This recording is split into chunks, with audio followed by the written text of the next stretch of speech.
শিক্ষা ব্যবস্থা চুলোয় দিয়ে খেলা মেলা উৎসব হচ্ছে হোক। আর এই কারণেই তো এই সরকারকে ভোট দিয়ে জিতিয়েছে বাংলার 10,000 কোটি লোক। সামনে এসছে ভোট আর দুর্নীতির পেটে পড়েছে টান, তাই তো এখন সবার মুখে মুখে ঘুরছে ঘাটাল মাস্টার প্ল্যান। তো নমস্কার জনগণ, সবাইকে স্বাগত জানাচ্ছি রিক্যাপ রাজনীতির 34 নম্বর এপিসোডে। সবাই ভালো আছেন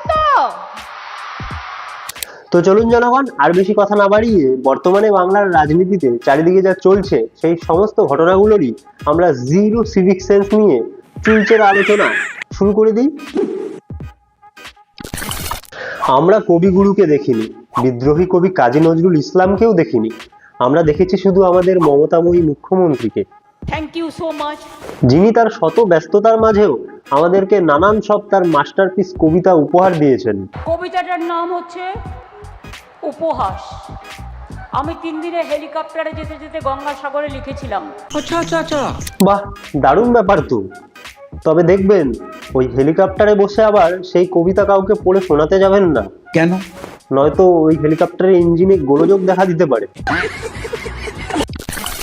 কখনো হিন্দু দেবদেবীর মন্ত্র ভুলভাল করে উচ্চারণ করে, কখনো পুজো উদ্বোধনে হিজাব পরে গিয়ে, কখনো বা মন্দিরে ঢুকে উল্টো করে ঘন্টা বাজিয়ে, এরকম ভাবে উনি বহুবার আমাদের সনাতনীদের ধর্মীয় ভাবাবেগকে আঘাত করেছেন। কি মিথ্যাবাদী লোক ভাই! আর এবার তার সমস্ত সীমা পেরিয়ে গেলেন আমাদের মাননীয়া। লজ্জা লাগা দরকার। একদিকে উনি শিলিগুড়িতে মহাকাল ধাম প্রতিষ্ঠা করছেন, আর অন্যদিকে সেই মহাকাল, সেই দেবাদিদেব মহাদেবকে নিয়েই কিরকম কুরুচিকর মন্তব্য করছে দেখুন। শিব का जो रूप होता है बाड़ा ओ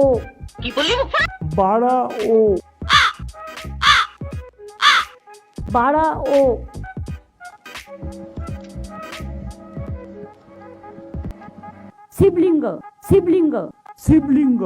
মমতা বন্দ্যোপাধ্যায় হচ্ছেন আমাদের দেবী। 2014 থেকে সাংসদের যাত্রা শুরু, 2014 এবং আজকে 26, এই 12 বছরে আজকে দিনটা হচ্ছে আমার সবচেয়ে বড় দিন।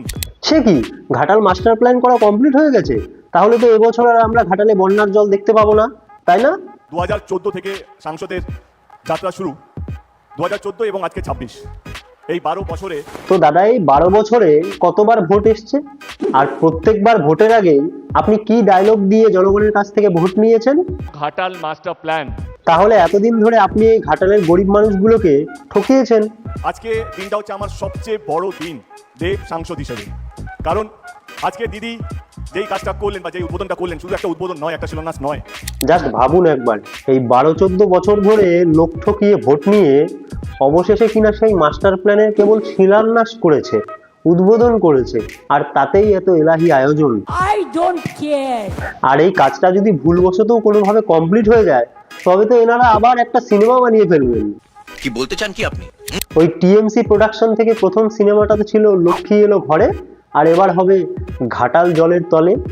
বসুন, এসব আমি জানি। যিনি পাস করেছেন তার নাম হচ্ছে মমতা ব্যানার্জি। এবারে যেই দল যে কথা দিয়ে কথা রাখে, সে কেন জিতবে না? কি বুঝেছেন তো জনগণ? তৃণমূল সরকার কথা দিয়ে কথা রাখে। কেন, ওরা তো ভালো কাজ করেছে, চোর হোক জাত ভালো।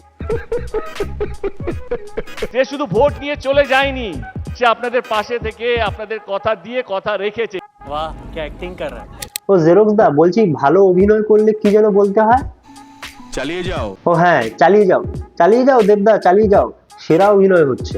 আজকে আমি আমার দলের পক্ষ থেকে বলছি না, একদম সাধারণ মানুষ হিসেবে বলছি। আমারও গ্রাম ঘাটাল লোকসভা কেন্দ্রের মধ্যে আছে, আমার মামা বাড়ি, আমার দেশে নিজের বাড়ি কেশপুরে, আপনারা সবাই জানেন। লোকে এবার দেশুতে হিসু করে দিয়ে তোমার এই রাজনীতির অ্যাক্টিংটাই দেখবে। আমি ভাবলাম দুটো লাইন বলতে হবে, বলে দেব, কিন্তু রচনা দিয়ে এত ভালো স্পিচ দিল, বাপ রে বাপ।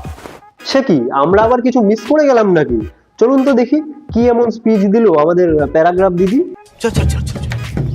এতদিন এ বাংলায় সততার প্রতীক ছিলেন একজনই, যার নাম হচ্ছেন মমতা ব্যানার্জি। কিন্তু এবার আর তিনি একা নন, সেই লিস্টে এবার নাম লেখালেন হুগলির সাংসদ, আমাদের সবার প্রিয় ধোয়া দিদি। আগামী 3 মাস প্রতিটি অঞ্চলে, প্রতিটি ওয়ার্ডে, প্রতিটি বুথে যেখানে আপনারা রচনা বন্দ্যোপাধ্যায়কে চাইবেন, সেখানে আপনারা আমাকে পাবেন। যতদিন না ভোট শেষ হচ্ছে, আমি আপনাদের সাথে আছি, আমি আপনাদের পাশে আছি। দেখুন হুগলিবাসী, 3 মাসের কন্ট্রাক্ট নিয়ে এসছেন আপনাদের সাংসদ, ভোট পেরোলেই আবার ঠিক সেই পরিযায়ী পাখির মতো হুশ করে উড়ে যাবেন। যতদিন না ভোট শেষ হচ্ছে আমি আপনাদের সাথে আছি, আমি আপনাদের পাশে আছি। এটার নামই তৃণমূল কংগ্রেস। বাংলার দাপট এখন অব্দি মানুষ দেখেননি। একদিকে 10,000 কোটি লোক আর একদিকে আমাদের বিজেপি সরকার। না ঠিক কত লোক? একদিকে 10,000 কোটি লোক। 10,000 কোটি? একদিকে 10,000 কোটি লোক। হাসবেন না, ওনার ডিকশনারিটা একটু আলাদা তো। আসলে উনি কুইন্টালে মাপেন জল, ধোয়া দেখে মাপেন শিল্প, তাই বলেছেন 10,000 কোটি, যেহেতু সংখ্যাটা স্বল্প। আমি মুজরো করি না, আমি কবি। আমরা দুর্গাপূজা করি, রামনবমী করি, ঈদ পালন করি, ছট পুজো করি, যিশু খ্রিস্টের জন্মদিন পালন করি। নিউ গড আনলকড, যিশু খ্রিস্ট। যিশু খ্রিস্টের জন্মদিন পালন করি। এই নলেজ নিয়ে এনারা নাকি এমপি হয়েছেন। সত্যি হুগলিবাসী, আপনারা ধন্য। আমি তো জানতাম যে আমি কি। কাকে ছেড়ে কাকে দেখবো বলুন তো? ইনি হচ্ছেন বিজেপির নবনির্বাচিত সর্বভারতীয় সভাপতি নিতিন নবীন, যিনি কিনা এটাই জানেন না যে কবিগুরু রবীন্দ্রনাথ আসলে কিসে নোবেল পেয়েছিলেন। मैं कह सकता हूं जिस कवि गुरु ने इस राज्य को ही नहीं पूरे देश को शिक्षा की नई पद्धति दी, जिसके लिए नोबेल शांति पुरस्कार दिया गया। गांडूरा केन गांजा खाए। আরেকটা দেখুন, ইনি হচ্ছেন দেশের স্পোর্টস মিনিস্টার, অথচ এই দেশের দুটো সবচেয়ে ঐতিহ্যশালী ফুটবল ক্লাবের নামই উচ্চারণ করতে পারছেন না ইনি। मोहन बेगन ईस्ट बेगन। শালা চারিদিকে অশিক্ষা। যেহেতু আমাদের দেশের নেতা নেত্রীদের শিক্ষার হাল এরকম, তাই স্বভাবতই তারা চায় না যে দেশের আগামী জেনারেশনও শিক্ষা লাভ করুক, জ্ঞানী হোক। তাই তো এদিন সিঙ্গুরে মুখ্যমন্ত্রীর সভাতে ভিড় বাড়াতে এই ছোট ছোট স্কুলের বাচ্চাদের বিরিয়ানির লোভ দেখিয়ে সেখানে নিয়ে গেছে এই মা মাটি মানুষের সরকার। তোমরা কোথায় যাচ্ছ? কারা তোমাকে বলেছে? কারা বলেছে? আর যথারীতি এই নিয়ে সেই সমস্ত ছোট ছোট ছাত্রছাত্রীদের অভিভাবকরা বিক্ষোভ দেখিয়েছে।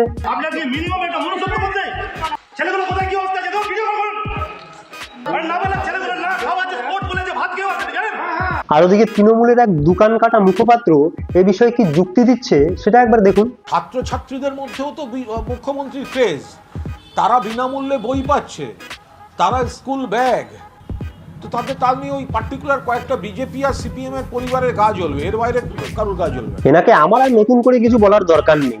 বাংলার আম জনগণই এই ভিডিওর কমেন্ট বক্সে তাকে উচিত শিক্ষা দিয়ে দিয়েছেন। বেজন্মা, মুখ দেখাও পাপ। খাঁচার বাইরে বন্য শুয়োর থাকলে যা হয়। আপনার ছেলে মেয়েদের মিছিলে পাঠালে বেশি খুশি হতাম। একদম ঠিক। শিক্ষা ব্যবস্থা নিয়ে যেহেতু কথা হচ্ছে, তবে এই ছবিটা একবার দেখুন। দেখুন ভালো করে, কলেজ বানানটার দিকে একবার লক্ষ্য করুন। সামনে মাইক হাতে দাঁড়িয়ে থাকা ওই ব্যক্তিটি হচ্ছেন বর্তমানে আমাদের রাজ্যের শিক্ষামন্ত্রী, আর তার নেতৃত্বে এই বাংলায় যে কিভাবে শিক্ষা বিপ্লব ঘটেছে এটা হচ্ছে তার নমুনা। লোকের টাকা লুটে খেলো রাজ্য চেটে পুটে সব চোরেরা জুটে।